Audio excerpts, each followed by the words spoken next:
Ladies and gents, boys and girls, welcome back. This is the wind-up. We are breaking down yet another jam-packed weekend of SEC baseball and a loaded midweek slate at that here on this Monday, March the 10th. Again, if you're tuned in live, appreciate each and every single one of you doing so. It looks like we are officially live on Twitter right now. We were just able to push that through. We know that X and Twitter obviously has had some issues today, but Facebook, YouTube, good to go, and it looks like Twitter's rocking as well. So wherever you're at, appreciate you all tuning in. Like I said, tons to get into, tons to discuss.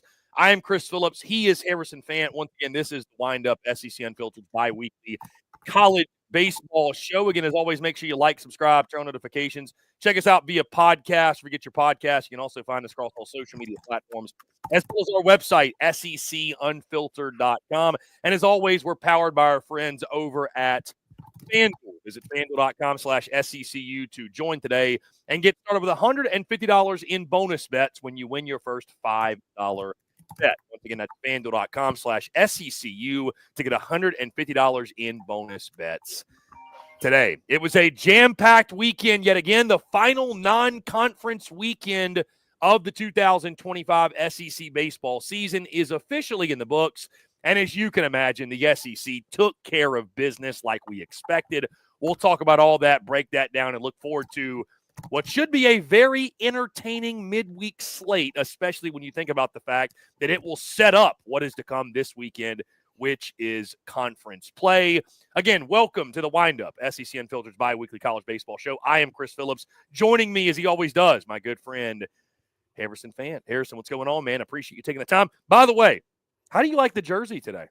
How about Big that? Big fan of the minor league jerseys. Hey, obviously, check the Durham the back. Bulls. Check the back. Crash Davis, baby. Crash Davis. I've probably worn this. I got this off Amazon. For those that can't see, I'm wearing a Durham Bulls Crash Davis jersey. I got this probably, Harrison, I'm not joking, like 5 years off Amazon because I think it was during COVID. I've maybe worn this twice. So, like, I'm looking in my closet this morning, and I'm like, you know what? Why not?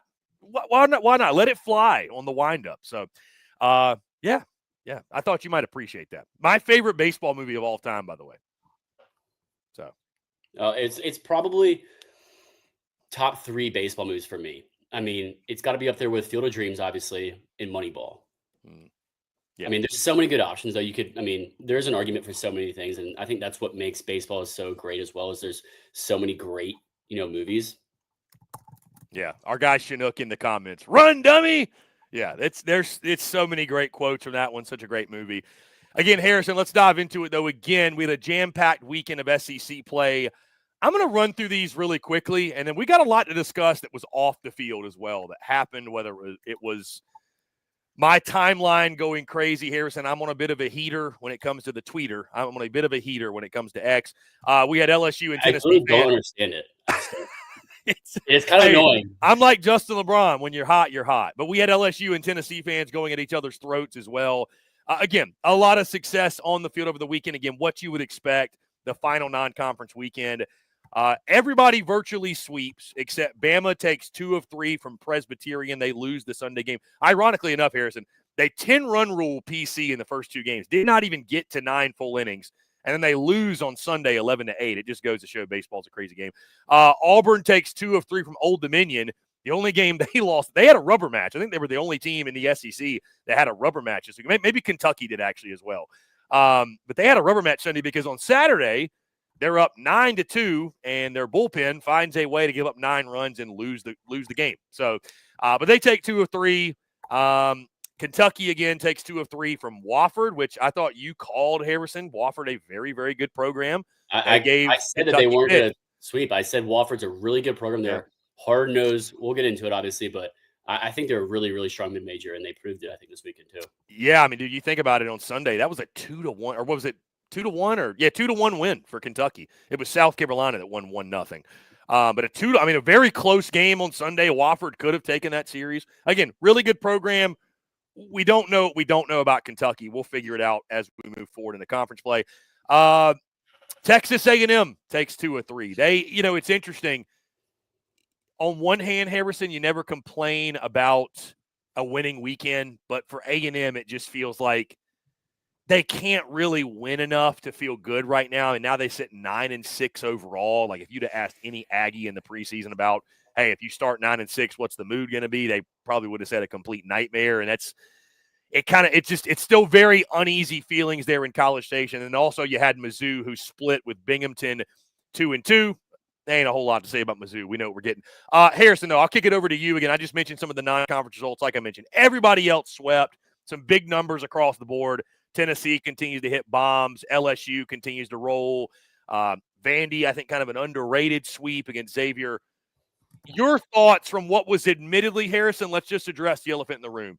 It was a little bit of a boring weekend, and it was. I mean, it didn't have the same juice that the first 3 weekends did. That's nobody's fault. It is what it is. But we knew going in, Harrison, this was a cupcake weekend, if you will. This was a weekend tinker with your lineup one last time, get your guys some innings one last time, and really for everybody on the club to feel good about themselves, kind of pad the stats before we get into ultimately SEC play beginning this weekend. Yeah, Chris, I think there's some obviously we can hit on for each team. I think you started at the top of the alphabet, top of the SEC for sure with Alabama. I think, like you mentioned, you go in and run rule, you blow out Presbyterian game 1 and game 2, and you're flying high. Alabama is one of the hottest teams in the country for sure, and just how they play, and obviously has one of the best hitters and hottest players in the country, and Justin LeBron, and just a factory of getting on base that he is, and the power that he has, the pop with kind of an undersized guy. But I mean, it's just that's got to be super frustrating. And I know Rob Vaughn kind of talked on it as well, just about how nothing's really given in baseball and college baseball. Anyone can beat anyone. It doesn't matter if you're the top team in college baseball or the worst team in college baseball. That's what the beauty of college baseball is. And I think what we love about it, in a sense, unless it's obviously your team losing, which you don't love then. But I mean, he spoke on that and just said that Presbyterian was, they were the better team second inning on. I mean, you go put up a 4 spot in the bottom of the first, you just run rolled them twice. You're up 4-0 in the bottom of the first. Maybe you're sitting back like, all right, well, kind of got this one in the bag already, but it's just got to be frustrating. And I mean, it's a tough way and kind of sucky way to, get your first loss of the season in a weekend like that. But maybe, it takes a little bit of stress off them not being undefeated going into conference play. But Rob Vaughn said that, they played cleaner defense. Alabama had 3 errors in this Sunday game.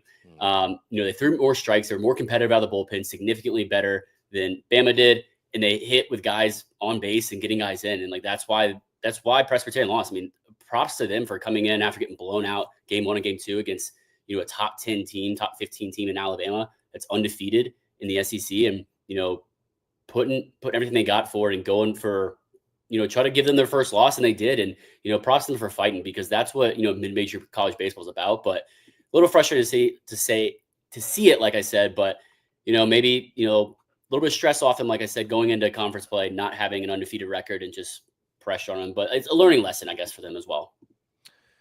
Yeah, I mean, again, you hate to drop the Sunday game, like you mentioned, after winning back-to-back Friday, Saturday run rule, but baseball's a funny game. It happens. So, and I think too, it's that Sunday spot, and probably that, and they're not the only ones, but like watching Bama when I did in Jacksonville, and I think that you look at the score. I think pitching depth from a standpoint of, can they go out Sunday and on Sundays in the SEC and get enough pitching? You know what I mean? To, if they got a rubber match or what, because you're probably going to be in a lot of rubber matches, right? I mean, we'll talk about this on Thursday. Obviously, we'll break it all down. I'm excited for Pick'em to return, Harrison. We're going to be making picks on a weekly basis now with conference play. Alabama goes into College Station. So it gets real fast, and we're going to learn about both of those teams. Yeah, I mean, I think with Bama too, one last thing is you kind of have questions about the Sunday roll, honestly, because I mean, Bobby Alcock went 2 2/3, 5 runs, 3 earned, obviously with the errors, strikeouts were there, 4 strikeouts to 1 walk, but just, concerns in that Sunday roll. And I think that's a lot of teams around the SEC. And, if you have a staple Sunday guy, which, it feels like Tennessee will have, it feels like Florida's going to have, Texas might have one now too. We'll get into that as well. But, Sundays are obviously going to be a little bit approached differently for a lot of teams. And, depending on how the series is going, either going for a sweep, going for a series win, or trying to salvage a win on the road. So that's going to be one of the most interesting storylines. I think that'll be under the radar all season long for teams across the country.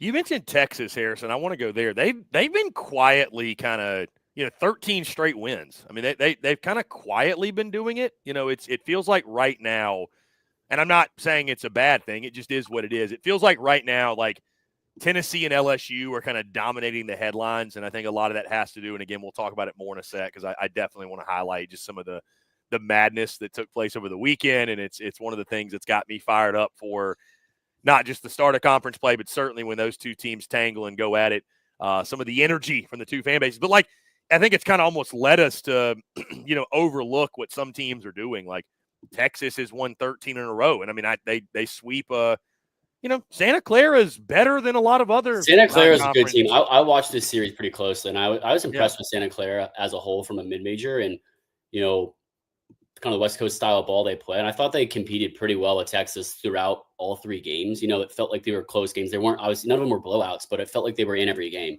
for the majority of the game as well. Yeah, no, those games tended to be pretty decently close, again, competitive, if you will. But yeah, I like Texas. I'm really excited. Again, their first SEC series. Again, we'll talk about it more on Thursday, of course. But this weekend, they go on the road to the Dude. What a way to just your first SEC series is at the SEC, Dude, buddy. Yeah, and obviously those state fans are going to be they're going to be getting after. I was going to say they're going to be hungry, maybe for a win, but they won't be hungry there because they'll make sure Longhorn fans, you're going to be well fed there at the Dude. I'm excited to partake. And for me with Texas, Chris, I mean, this is their best start to a season in 20 years. Since 05, when they went 56-16 and won their 6th national championship. I think, that's something to keep in the back of your minds too, as Texas fans as well. And, for this to be the hot start that they have in year one with an entire new coaching staff and probably half a roster of new players, and just the implementation, the philosophy, the coaches and whatnot, from Coach Lawson to Max Weiner in the bullpen to Nolan Cain recruiting. I mean, I think that it's a trio of elite coaches in each of their regards. And then you have one of the, an elite former big leaguer, Troy Tulowitzki, as another assistant coach. I mean, I don't know how you get any deeper than that, and just the glove that he has and the knowledge that he brings to Austin and this Texas program. And I mean, it was great to see, I think, a really good, not blowout weekend for them. They got to work on some things, got to see guys in different opportunities, different roles. And speaking of that, Dylan Valantis, Chris, first career start, he goes 5 1/3 1-run ball against a solid, team, right? In a Sunday roll in which it's like, hey, let's take care of business on a Sunday. Let's not screw around and potentially lose this game, right? Especially because all 3 games, were close. He retired 13 of the final 16 batters he faced. I think he struck out the side in the second. I mean, he's huge too. I think he's a freshman, I believe, and he's 6'6", 212.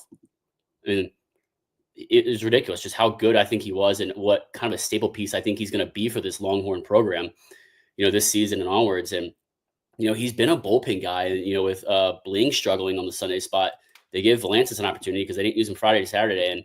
And it was just good to see. And I think the biggest thing is, having strengthened a pitching staff of different arsenals of guys, different arm slots, left, right, different kind of roles of pedigrees of guys. That's going to be so important for any team, let alone the SEC, to go down through the gauntlet of the SEC. And, the matchups you can play from that, right? Like, lefty, obviously, if you get like a strew of lefties, in a late situation, you have 3 in a row, we got her in second, whatever that situation is.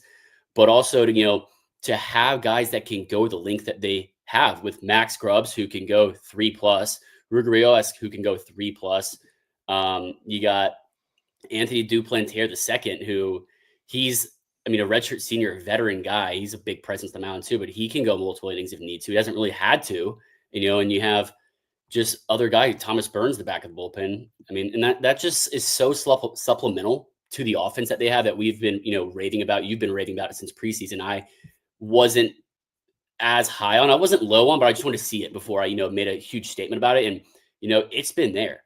It's been there from the jump. It's been there every single game. Ethan Mendoza, I mean, I think he's got 8 or 9 multi-hit games in his last 9 or 10 games.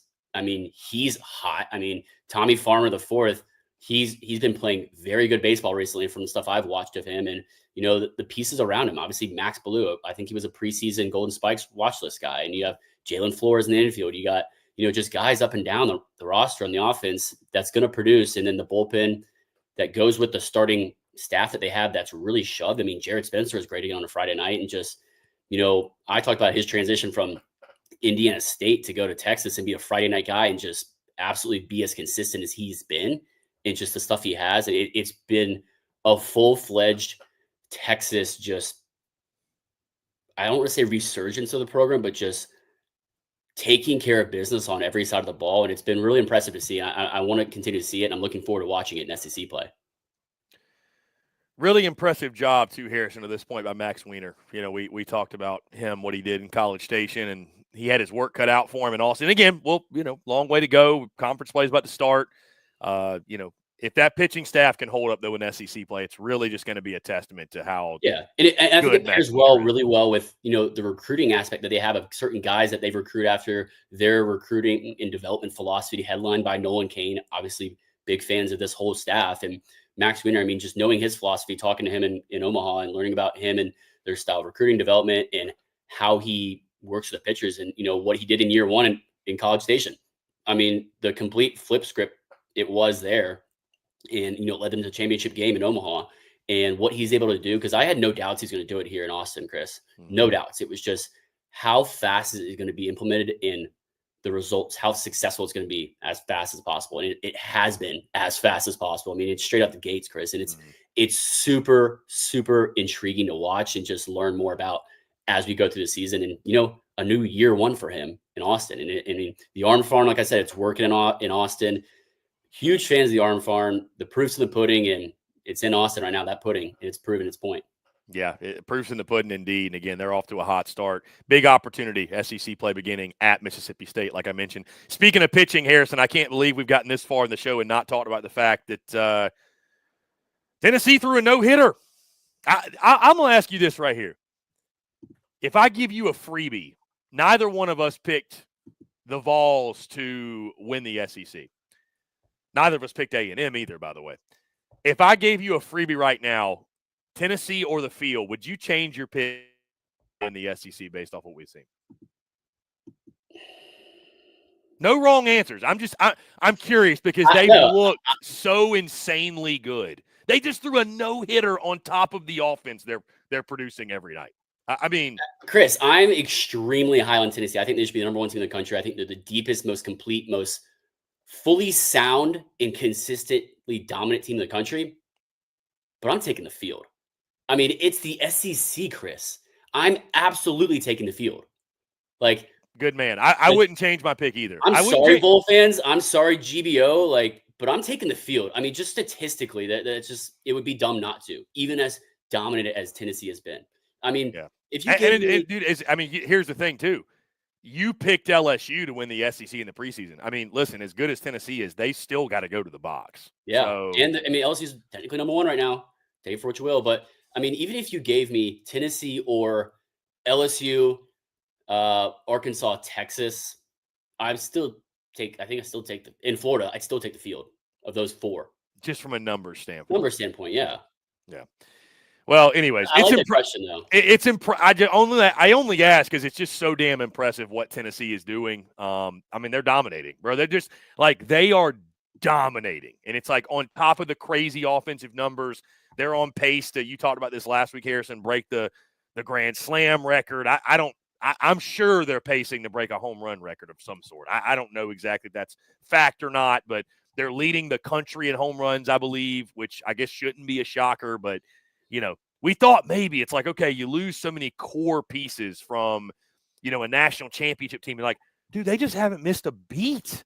They haven't missed a beat to the point where we're watching them. Have gotten better. I think they're deep. That's what I'm saying. We're watching them. We're it's conference play hadn't started, but you're they might be better than last year's team, which is just nuts. It's insane to say after a team that wins 60 games in the national championship. The only question, I'll tell you this, Harrison, from a talent standpoint, I think the argument's fair. They're better. I think you could make the argument.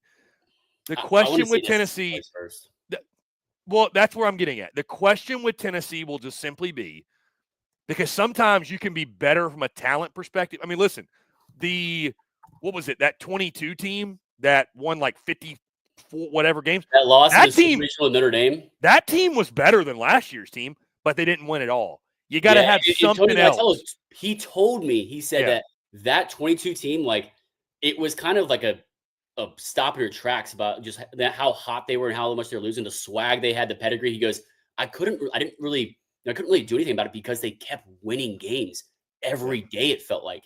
And he said that 22 team really set the foundation for the future of Tennessee's program.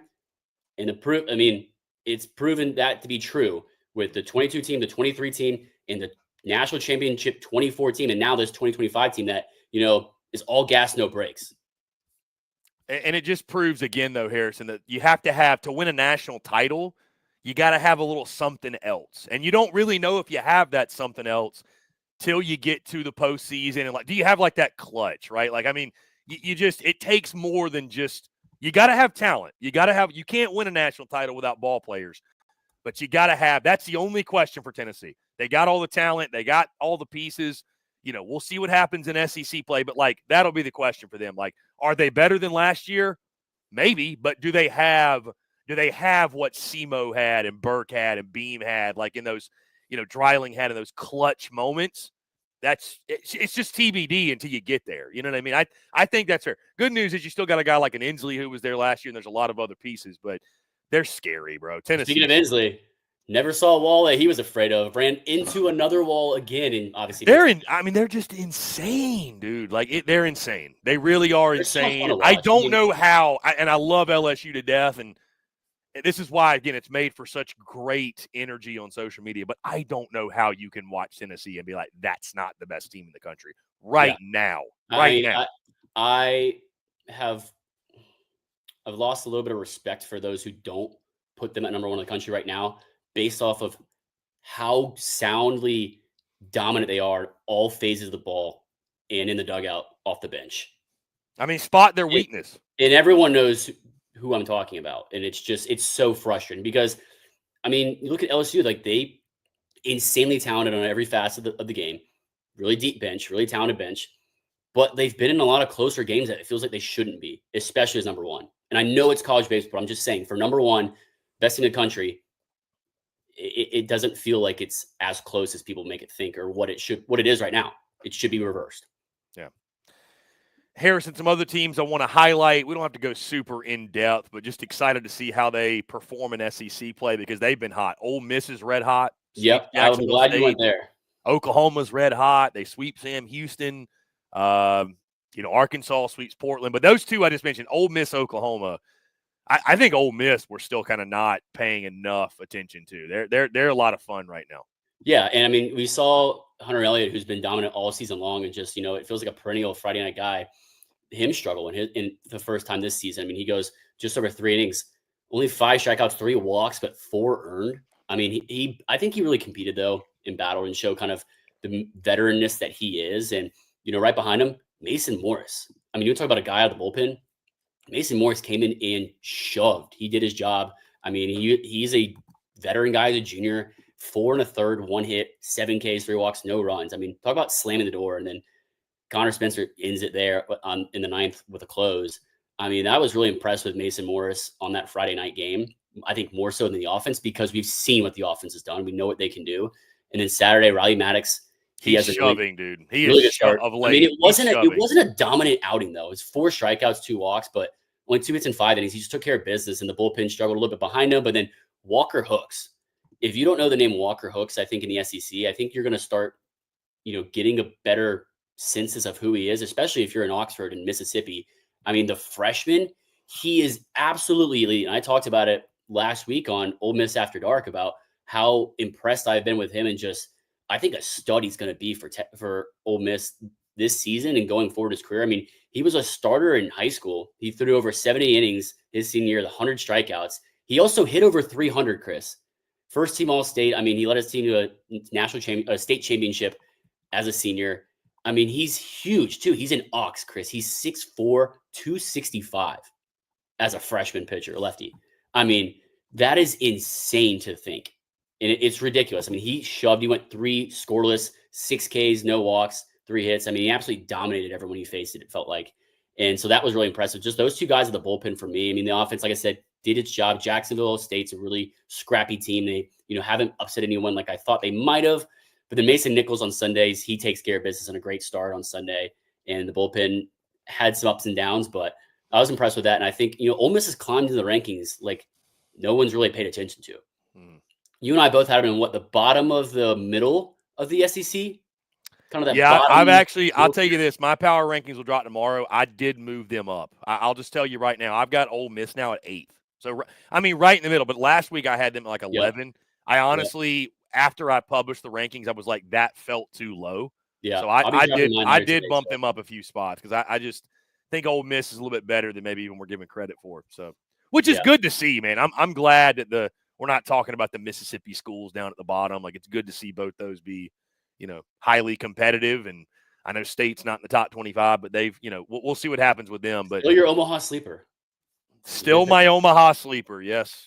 Them and the Duke Blue Devils. Neither looks great. Hey, and A&M. A&M. Yeah. The one you never thought you'd be worried about. Oh, man. A&M. I mean, but like I said, it's good. It shows the depth of the conference. I mean, we had in preseason, I think probably around 10, and they're ranked in the top 20 right now. Yeah. I mean, and then you talk about Oklahoma as well. Kyson Witherspoon, what else do you say on a Friday night? Goes out and shoves, double-digit punchies, 12 Ks, 2 walks, 1 hit. Bullpen comes behind him. Does all right. I mean, it's just not what you would hope to see on a Friday night. Just kind of slam the door shut, especially against a Sam Houston State team that they're far more superior than. And then, Saturday they switch it up and go Cameron Johnson instead of Malachi, which I thought was a little interesting. And then you throw Malachi on Sunday and he struggled. I mean, that's one thing I think that needs to be concerned and, maybe watched his next outing for. I mean, he goes 3 2/3, 5 hits, 5 earned, 4 walks and 4 Ks. I mean, a little bit concerned there. I think it's just kind of he didn't have his best stuff. He wasn't commanding the zone. He wasn't down expanding the zone, being ahead in counts. And I don't know. I mean, I think pay attention to this pitching staff outside of Kyson Witherspoon going to the SEC play is going to be, something that I think we need to focus on more because the offense has been picking it up for sure. Easton Carmichael, I know you love that name, maybe the best name you think in college baseball. Kyle Branch, I think he's very, very talented second baseman, maybe one of the top in the SEC. You got Jackson Willits, shortstop. I think he's really talented, overlooked because there's a lot of deep, talented players in the SEC at shortstop. But SEC play, I'm excited for Oklahoma for sure because you get a real test further, of conference play. I know they've played these tournaments and they've looked great, but the pitching staff outside of the Witherspoon twins, but more so Kyson and just what the bullpen has versus an SEC lineup that's deep 1 to 9 and can score. Yeah, Kyson's probably if I were power ranking guys, is he a top 5 starter? Well, I was just going to say, guys, I'm most excited to watch in SEC play. He'd be up there near the top. I'm very pumped to see how that stuff plays on SEC Friday nights. I mean, I think it's going to play very well. I'm just saying, I'm pumped to see him go up against SEC lineups. I think there's going to be some fun battles, some very, very fun battles. Harrison, as we wrap up the weekend, I do want to mention Auburn. Yeah, go ahead. Yeah, for sure. Auburn's, had a very strong season so far, right? They're top 25 now. We didn't really have them because of, there was a lot of unknowns I felt with them. They had a lot of injuries last year and so they're 13-3 now, obviously after dropping a UAB midweek right before taking 2 of 3 from Old Dominion. And you win big on Friday and then you lose a tough one on Saturday. I mean, when I mean tough, I mean tough. You're up late. Shouldn't have lost. Should not happen. Shouldn't have lost. Cannot happen. Just, I think a really great learning lesson for them as much as it sucks because you give up 5 in the 7th, 4 in the 8th. I mean, you're up 9-2. And I mean, it felt like a sleeper almost. And then you look back and it's 8th inning and it's 11-9. I mean, just, I don't know. It's tough because it's like the Alabama game, right? A little bit different because they weren't just blowing them out the first 2 games, but you see a game that they shouldn't have lost, it felt like, right? And I think Cade Fisher was okay to start. He's just kind of doing this like long opening, it feels like. Just every time. I don't think like DeVilo's down. I don't think it's that dominant of elite stuff that we've seen, early in his career. But then after that, the bullpen gets hit around a lot. And that was kind of concerning, especially, right before you go into SEC play. And I mean, I don't know. It was really tough to see. And Butch Thomas about kind of, I think the whole series, they threw guys, I think it was on Saturday. He's talking more so about we threw guys that we count on to win a series, and it felt like no one got comfortable on the mound. No one went out there, went out there long and, really dominated and controlled the stuff. He said it was really strange because you strike out 15 batters. you have 15 strikeouts, but they definitely put the bat on the ball a lot more. It was a weird, scrappy game that, a midweek or a mid-major team loves to play, and Auburn just didn't handle it well. And maybe, I don't want to say a red flag, but just something to keep an eye out for, because that, can't happen if you want to be successful and be at the top of the SEC. Yeah, definitely a learning lesson. You're glad it comes not in conference play, but certainly, again, there's both ways you can look at it. You hate that it has to happen, but again, you can learn from it. It doesn't. Yeah, but it happened the midweek, and now it happened on Saturday against Old Dominion. Yeah. But I do like watching guys like Cooper McMurray. Huge fan of his. I enjoy watching him play. He's been playing at an elite level for sure in the SEC. You got Derek Fabian. You got Chris Rembert. They've obviously Ike Irish, but you got Chris Rembert is one of the 3 freshmen they have playing in starting roles that's been very hot at the gate. So it's exciting to see young guys performing at a high level, and what that's going to be in the SEC come conference play, and we're going to find out this upcoming weekend. Harrison, I want to highlight LSU and Florida before we move on to the midweek. Florida sweeps Harvard. Talking to folks down there, Harvard was not a very good baseball team. Again, they handled their business, ho-hum, did what they should have done.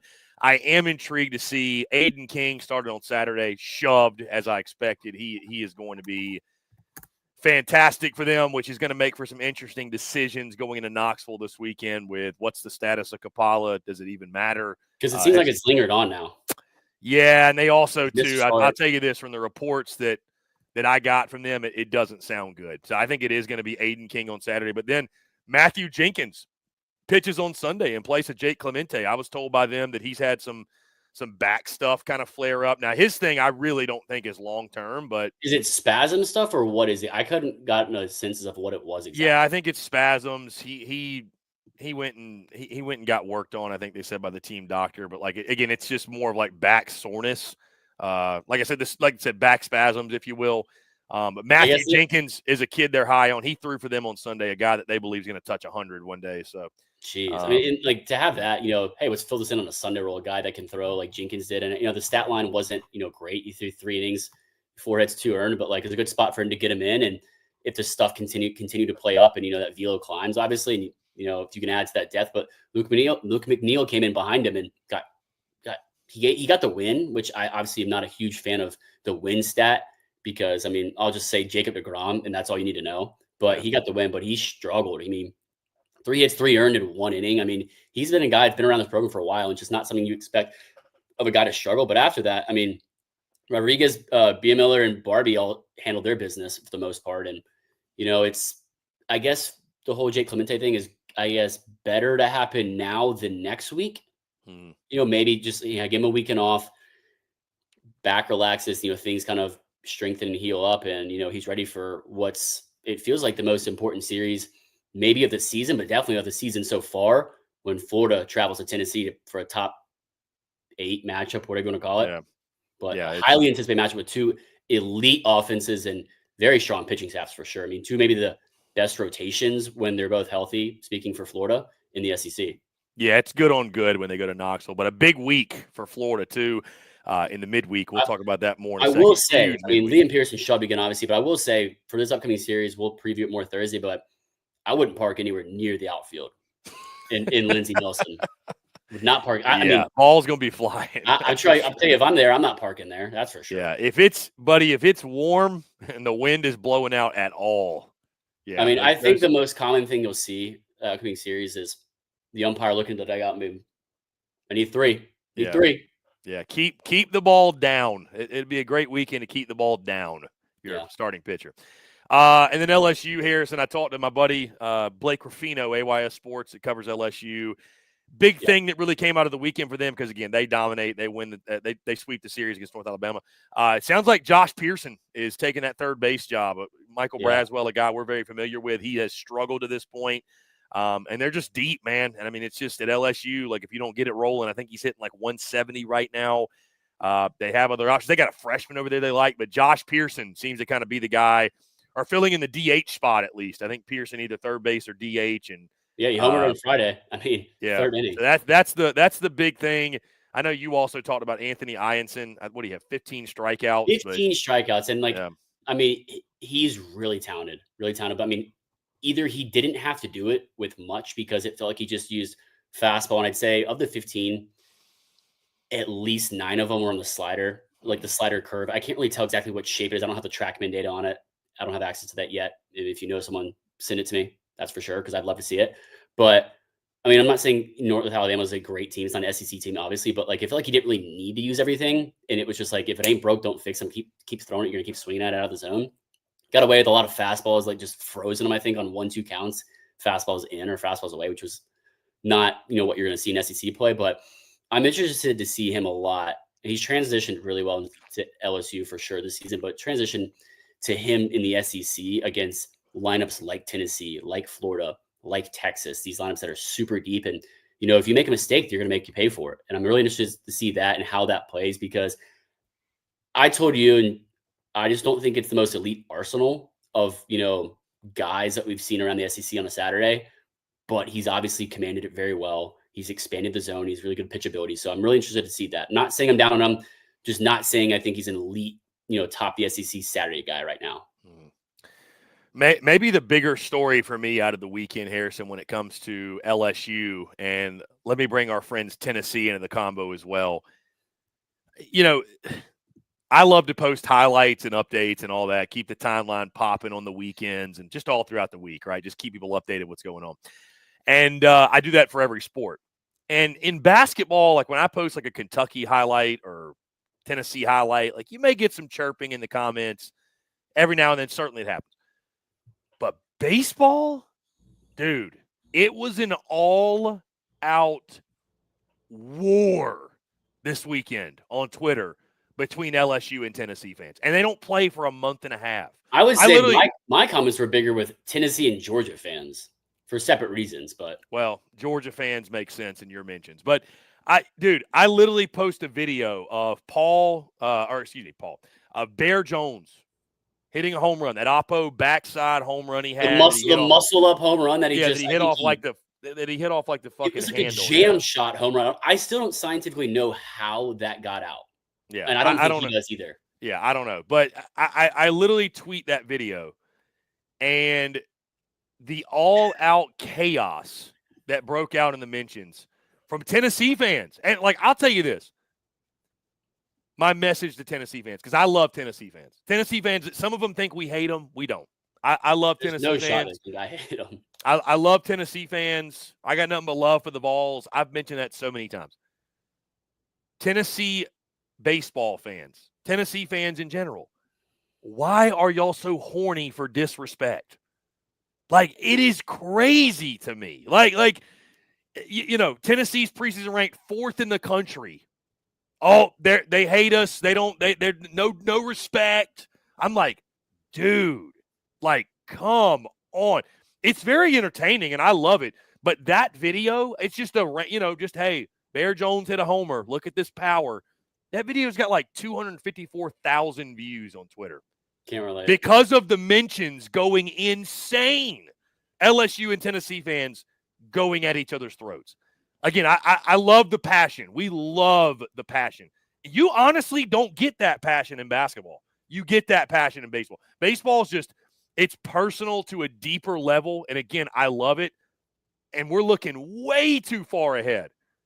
But Harrison, LSU Tennessee is going to be pure cinema. I mean, with those two fan bases alone going at each other, it is going to be pure cinema. So yeah, and I mean, we talked about this is probably the biggest series for, obviously Tennessee, but maybe of this SEC season is Tennessee LSU, and we thought it was going to be A&M at Tennessee. That's a good point. Yeah, the national title rematch. They got to go to Tennessee to play. Yeah, the national title rematch. Again, I don't know, man. It's I love Tennessee. I love Tennessee fans to death, but my God, there is not a fan base hornier for disrespect than Tennessee fans. Like it is crazy to me. And I love you. I say it with love. I say that with love, but it's the truth. It's the truth.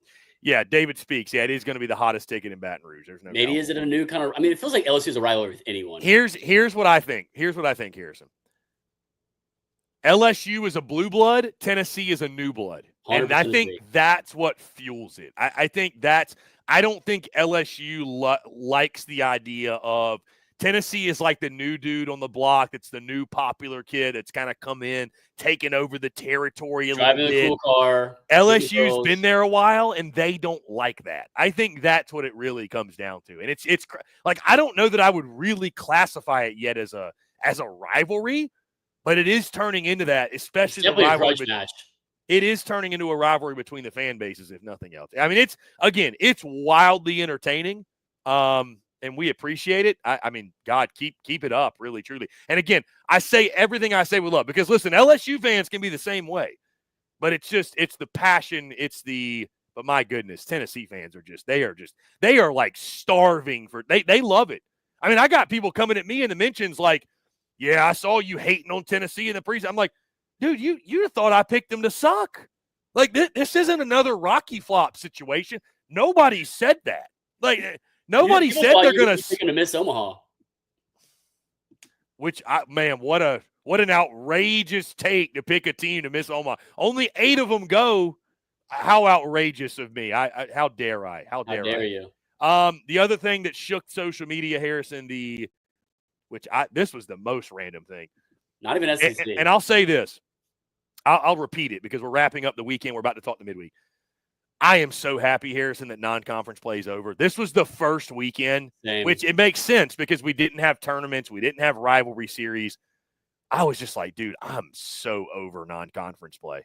And I just made the point on social media, like, I don't care if you hit 50 runs against Slapdick State. Like, it really doesn't matter to me. Again, you're going to notice that you've noticed the thumbnail by now. It says Slapdick State on it because I just couldn't help myself. Because this goes from I'm like, hey, nobody's probably even really going to see this tweet. No big deal, whatever. These are almost my own personal thoughts. No one's going to see this tweet after the last 3 weeks you've hit $2.5 million at least on one tweet alone. Yeah, and then you got the other one this weekend, my most viewed tweet of all time when I was talking about the girl taking the 5 million the booty pic at the Coastal game.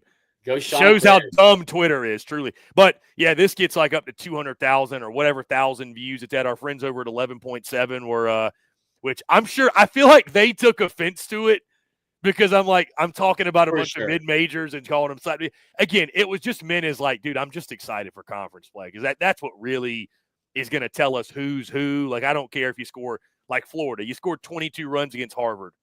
Great. I got nothing but love for the Gators. We all know that. But like, all right, like let's. I'm excited now to get into like these battles in conference play. And boys separate themselves from the men. Yes. And dude, you know, the way social media went crazy with that, I love it. I mean, listen, Slapdick State. Apparently there's a lot of fans out there, Slapdick State, that I offended. So is that the new Blue Mountain State? I don't know. I don't know. Apparently, again, a lot of Slapdick State fans out there that got upset. So listen, no hard feelings. And I wasn't calling out, by the way. You had LSU fans that thought I was calling out Tennessee. Oh, they're hitting 50 home runs against Hofstra, blah, blah, blah. I'm like, it's not about one team, dude. But and I mean, I've talked to several coaches in the SEC and ACC, as a whole, and guys that have covered the game for a long time too. And the coaches even said to me, rankings do not matter. And I say this for the longest time too. Rankings don't matter until 2-3 weeks into conference play. But they keep saying to me about no one cares what your record is before conference play, because those games, as much as they matter, you want to win every game. That's when you find out who's who on your team, who is who in certain situations, certain roles. Pinch hit, bullpen guys. First out of the pin. A stopper. In a situation, or a closer, or who has the length to do what. And you find out a lot about your team, and that's these teams that go to these tournaments or these play rivals before conference play starts. You find out a lot about who your team is when you're playing on the road. Like, I will say Vanderbilt going out west twice and playing. They know a lot more about their team, I think, than Georgia does.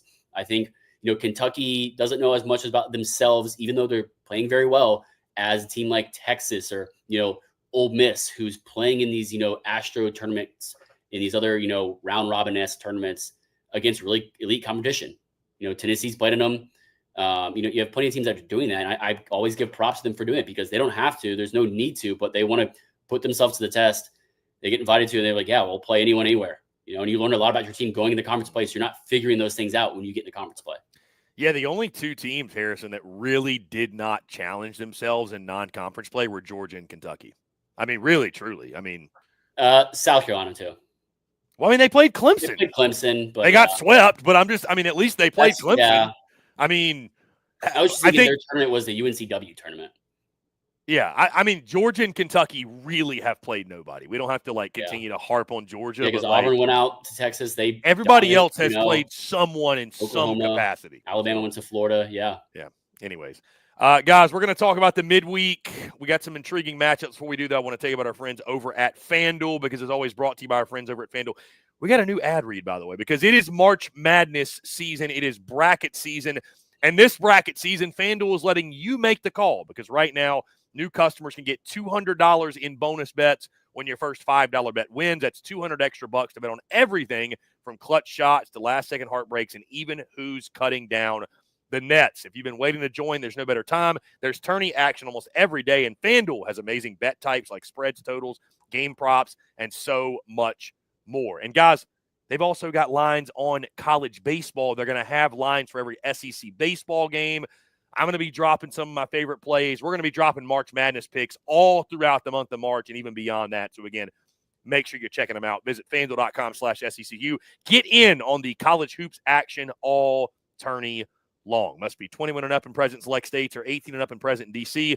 First online real money wager only. $5 first deposit required. Bonus issued as non-withdrawable bonus bets expire 7 days after receipt. Restrictions apply. See terms at sportsbook.fanduel.com. FanDuel is offering online sports wagering in Kansas under an agreement with Kansas Star Casino, LLC.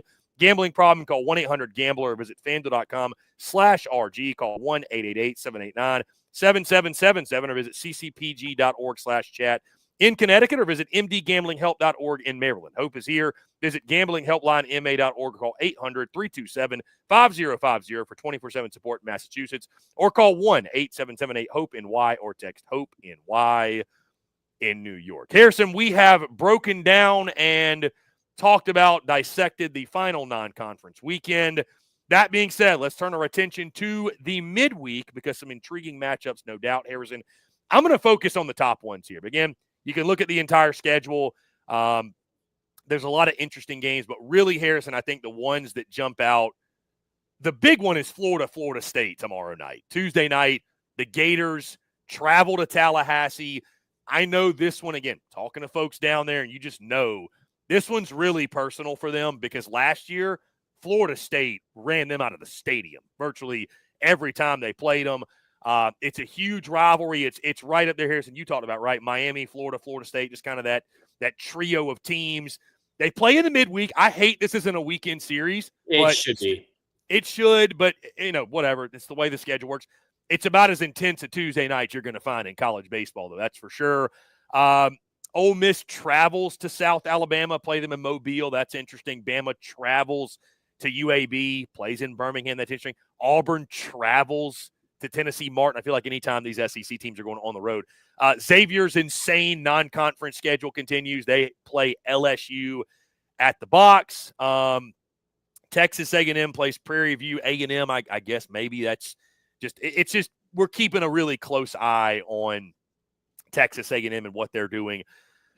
Tennessee plays West Georgia. They're probably going to score 20 runs again. No big deal. And then Wednesday night, Harrison, Mississippi State travels to Nichols. That's always kind of an intriguing game when Nichols plays an SEC team. The other two games on Wednesday. Only 3 games on Wednesday. South Carolina, Georgia State, Oklahoma, La Tech. Oklahoma, La Tech's a good one. La Tech, yeah, that'd be good. A really good program. I think Georgia State, South Carolina would be good as well. Yeah, that is a good point. That will be a good game. Thoughts on the games I mentioned? Any others I didn't, Harrison, that jump out to you? And by the way, Mississippi State hosts that Old Dominion team that just played Auburn and took a game. So no gimmies there. I think the biggest one that stands out is, and it's going to happen again in my mentions, East Tennessee State versus Georgia. I mean, 12-3 East Tennessee State. Chris, let me explain why. Don't sleep on them. Don't sleep on ETSU, baby. East Tennessee State, ETSU, is third in the nation in home runs behind Georgia and then Tennessee at number 1. Georgia has 45 home runs. Tennessee has 49. ETSU has 37 home runs, Chris. That is 2.5 home runs per game. They've played 15 games, Chris. It's insane. And they have a 26th ranked ERA in the country at just under a 3.4. I think they're 26th in hits per game in the country. It's ridiculous. They're 29th in hits per game in the country. It's just, I think it's going to be a high-scoring game. don't park behind, there's no, I guess you don't park in left field behind Foley Field because that's where everyone parks. I think a couple balls can be in at the kudzu. If you want to bet an over to midweek, I'd hands down take this over unless it's just absurdly high. I think fear me not, it's going to be another comeback bomb box for Georgia. You want to talk about bomb box? Maybe Foley Field's a bomb box if Lindsey Nelson is. It kind of feels like it. I know Georgia fans aren't going to love that, but the chatter about it's just almost become a thing. Like the trolling of Tennessee for their field and dimensions has become like the funniest thing on Twitter.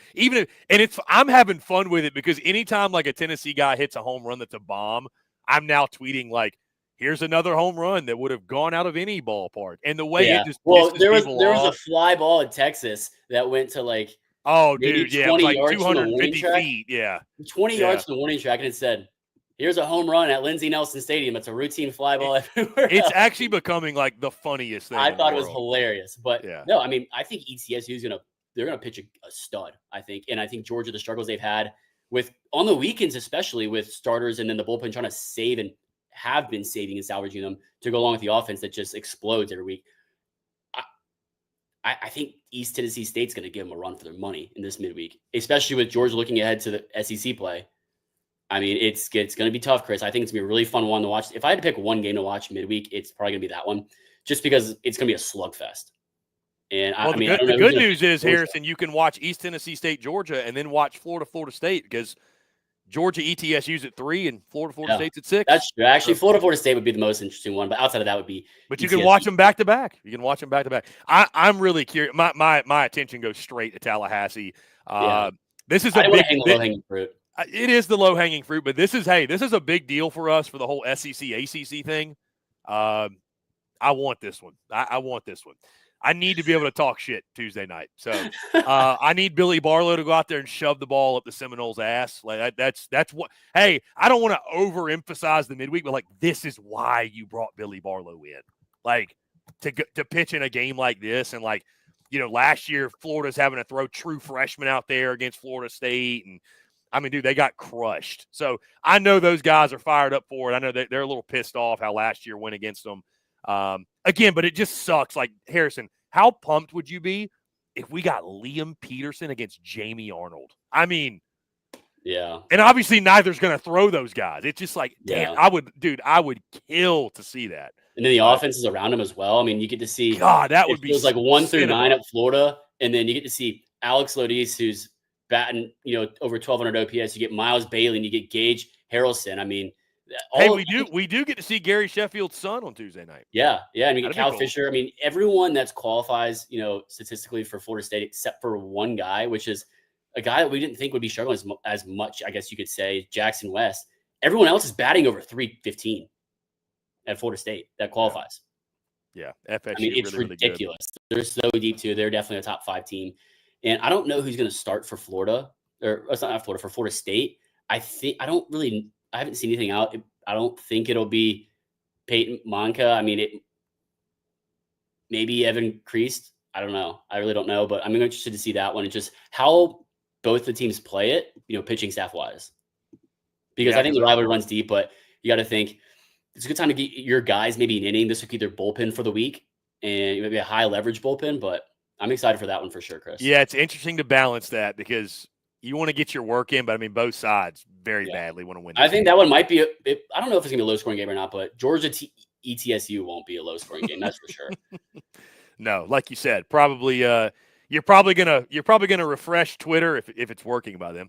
You're gonna refresh Twitter on Tuesday afternoon, and Georgia's gonna be down 3-0 in the first inning, and they're gonna have to come back, and it's just kind of a tale of. That one's gonna be a football score. I'll say it right now.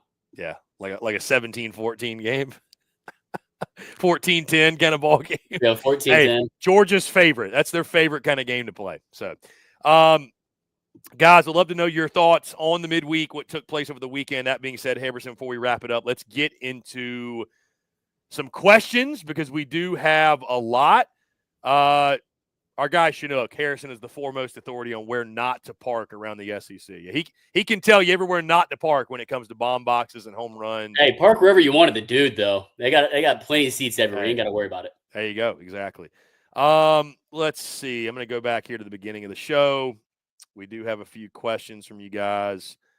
Jonathan, we all will learn a lot more about the teams over the next few weekends. That is absolutely true. Yes, we're going to start to really, really learn about who these teams are as we get into SEC play. I'm excited about that. I know you are. Speaking of something else that's true from Chinook Cetery here, I am wearing a Brave shirt underneath. It is a Los Bravo shirt. It's a Los Bravo. Confirmed. Yes, confirmed. Here's an interesting question. What team in the SEC does Crash Davis fit best at? Waiting for this one. Kind of a dirtbag, like older veteran guy, good teammate. Give me two. Captain. He's the captain of the team, essentially. But he's kind of just a loose cannon. But he is also a loose cannon, yes. I'm going to say Georgia. Okay. Or Tennessee. Tennessee was the one that jumped out at me at first. Georgia or Tennessee? Just he's kind of got that scrappy, like you hate him if he's on the other team. You love him in your clubhouse. Where can you find this guy?